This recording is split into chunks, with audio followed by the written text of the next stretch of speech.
Hey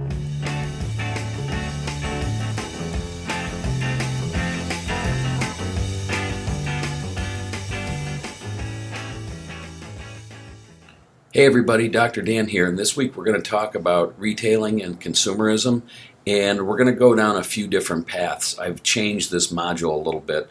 The first thing I want you to do is watch a video by a professor, Michael Flam, who's a great guy, and he's going to talk about the rise of consumerism in the U.S., and this really occurs in the early 1900s, that consumerism becomes a real force. And what Flam talks about is this idea that people in the early 1900s began to change the way they were identified. In other words, people began to identify themselves in our society not as who they were, but by what they had. So this idea of individuals dressing a certain way, owning certain things, driving a certain kind of car, which is still with us today, really took hold in the early 1900s, and it was one component of this consumer movement that started around that period of time.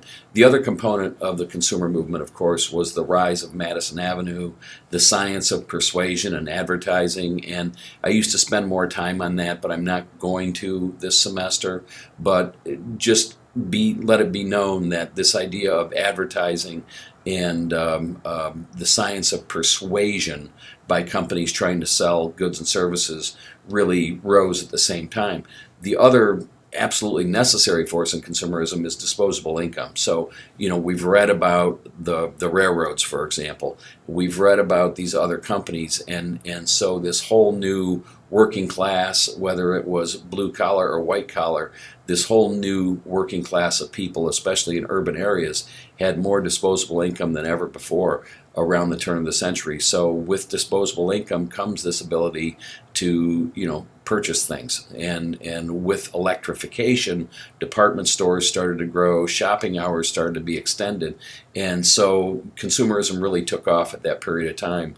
Those three things, disposable income, certainly, mass retailing beginning because of electrification and for other reasons, and also marketing. And so those three components really led to this consumer movement, and that's all we really need to know about that for right now. The other thing I want you to do is there's a reading this week by DeBacco, a historian, and he's going to talk about the beginnings of Sears and the beginning of J.C. Penney. And it's a short read, but I want you to read that, and then I want you to read a couple of articles. I put links in. They're very short articles about Amazon today, and how Amazon has really dominated the retail market to the extent that it was just announced 1 or 2 days ago that it's unlikely Sears is going to survive as a retail concern. So the point here is that retailing has changed over the years. And the whole point of business, when we study business in the U.S., much of it's a story about disruption. So, one company comes along and dominates, and they're disrupted by a different model. And that's certainly the case when we look at Sears and when we look at Amazon. So I think that the reading from the history book, from the DeBacco book about Sears, is interesting because it talks about the beginning of Sears in the late 1800s, but I'd like to take this full circle. So we're reading an article from, I think, Forbes, and I think the other one's from Entrepreneur magazine, and it talks about the retail model that Sears had, which at the time in the late 1800s and early 1900s was really disruptive.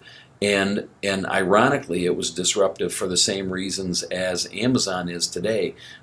Sears used the newly formed parcel post and the railroad for deliveries, and Amazon today certainly does the same thing with UPS, this innovation in delivery and shipping. So that's what I want you to do this week. We'll have a little micro quiz, and we'll have a discussion board, and we will move on. Thanks a lot. Have a great week.